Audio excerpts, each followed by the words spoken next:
हाँ, तो Poco F7 launch हो गया है और शायद हो सकता है आपने इसे लेने का मन भी बना लिया हो, जो कि अच्छी बात है। अब मन बने भी क्यों ना, 32,000 में कंपनी ने इस फ़ोन में दुनिया भर की चीज़ें डाली हुई है।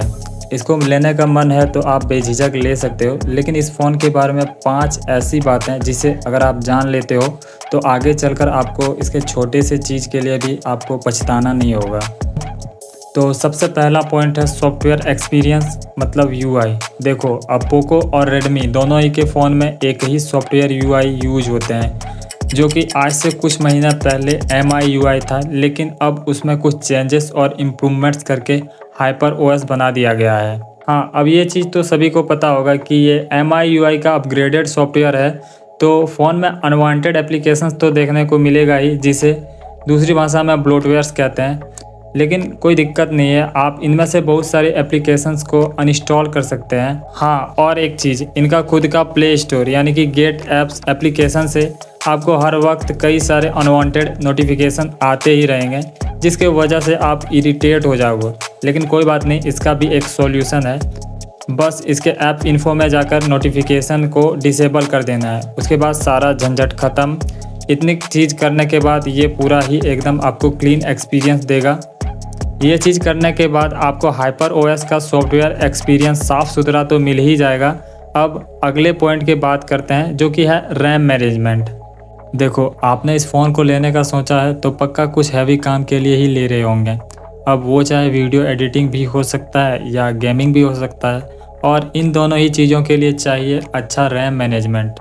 और शायद इसीलिए इस फ़ोन में LPDDR5X रैम का यूज किया गया है, जो कि एक फ्लैगशिप फ़ोन में भी यूज किया जाता है। पोको F7 का Geekbench में सिंगल कोर स्कोर 1985 और मल्टी कोर स्कोर 6275 है, जो इसके तगड़े प्रोसेसर और रैम मैनेजमेंट को दिखाता है। ये स्कोर पोको F7 प्रो के काफ़ी क्लोज है, जो कि एक हाई एंड डिवाइस है।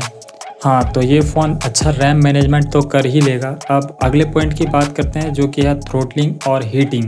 देखो, जब किसी फ़ोन में पावरफुल प्रोसेसर दिया जाता है तो वहाँ पर थ्रोटलिंग या फिर हीटिंग के इशू बढ़ ही जाते हैं, और शायद मुझे लगा इस फ़ोन में भी वही प्रॉब्लम होगा, लेकिन नहीं। जब इस फ़ोन में थ्रोटलिंग टेस्ट किया गया तो ये 91% स्टेबिलिटी दिखा रहा था, और इसके बावजूद भी इसमें 1 घंटे तक ऑलमोस्ट गेमिंग की गई और ये 43 डिग्री ही हीट हुआ, जो कि इस फ़ोन का एक पॉजिटिव साइन है।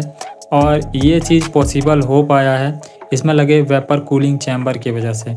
बाकी इस फ़ोन को आगे मैं एक्सप्लेन करूँगा। अभी इसमें काफ़ी पावरफुल वेपर कूलिंग चैम्बर भी दिया गया है इस प्रोसेसर को मैनेज करने के लिए। हाँ, तो अब इसके service centre and after sale service के बारे में बात करते हैं। देखो, प्रेजेंट टाइम में फ़ोन कितना भी अच्छा हो, लेकिन बाद में कभी ना कभी सर्विस सेंटर की ज़रूरत पड़ ही जाती है। इसलिए कम से कम ये पता होना चाहिए कि आप जिस ब्रांड का फ़ोन ले रहे हो उसका आफ्टर सेल सर्विस कैसा है। जैसे पोको का सर्विस सेंटर तो आपको लगभग हर जगह देखने को मिल जाएगा, लेकिन वहाँ काम कैसा होता है वो जानते हैं। देखो, एक पोको यूजर ने एक पोस्ट में बताया वो 3 साल से पोको F1 फ़ोन यूज कर रहा था, और कुछ दिन पहले से फ़ोन का वॉल्यूम बटन और पावर बटन अच्छे से काम नहीं करने लगा। फ़ोन ऑन करने या वॉल्यूम अप डाउन करने के लिए एक्स्ट्रा फोर्स लगाना पड़ रहा था। जब इस चीज़ को लेकर सर्विस सेंटर गया तो वहाँ फ़ोन को सिर्फ चेक करने में 1 घंटा लगा। उसके बाद जब टेक्नीशियन और हेड आया, उसने कहा फ्लैक्स वायर का प्रॉब्लम है, इसे बदलना पड़ेगा, और उन्होंने इसके लिए 1000 से भी ज़्यादा का अमाउंट चार्ज किया। तो यूज़र के पास कोई दूसरा ऑप्शन नहीं था, तो यूज़र ने हाँ कह दिया। उसके बाद फ़ोन ठीक होने में कई दिन लग गए, और जब फ़ोन यूज़र के पास आया तो वही पुरानी समस्या थी। अब इस चीज़ को फिर से सर्विस सेंटर को बोला गया तो उसने कहा कि मदरबोर्ड में प्रॉब्लम है। अब इन सब चीज़ों से परेशान होकर यूज़र ने खुद ही रिसर्च किया, कुछ यूट्यूब वीडियो देखा और खुद ही फ़ोन खोल कर देखा तो प्रॉब्लम फ्लैक्स वायर में नहीं था, बटन के बाहरी हिस्से में था। तो उसने खुद ही 200 रुपये में ऑनलाइन बटन ऑर्डर किया और अपने से लगा लिया। उसके बाद फ़ोन प्रॉपरली यूज में आ गया, बटन काफ़ी अच्छे से वर्क करने लगा। तो ऐसा यहाँ पर कुछ एमआई सर्विस सेंटर वालों का हाल है। हाँ, तो अब इसके प्राइस एंड कंपटीटर्स के बारे में बात करते हैं, और ये भी जानते हैं कि ये फ़ोन वैल्यू फॉर मनी है भी या नहीं। देखो, इस फ़ोन का बेस वेरिएंट 32,000 का है, और इस दाम में इस फ़ोन में काफ़ी सारी चीज़ें दी गई है।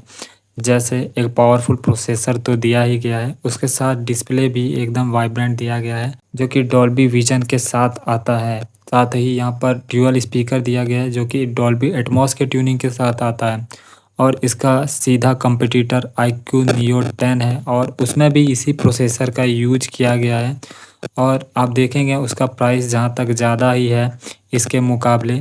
तो इस फ़ोन को ओवरऑल मिलाकर देखा जाए तो हर एक चीज़ अच्छा होते हुए भी इसका प्राइस है वो कम है, जबकि इसका जो कंपटीटर्स आप किसी भी कंपटीशन को देख लेंगे तो वहाँ पर उसका प्राइस ज़्यादा है। बाकी इसमें 7000 mAh से ऊपर का बैटरी दिया गया है और इस फ़ोन का एक एडवांटेज बन जाता है गेमिंग के मामले में या फिर कोई भी हैवी टास्क के मामले में। और ओवरऑल यही सारी चीज़ें थी जो कि मुझे आपको बताना था। अब आप एक अच्छा डिसीजन ले सकते हैं कि अब आपको ये फ़ोन लेना चाहिए या नहीं।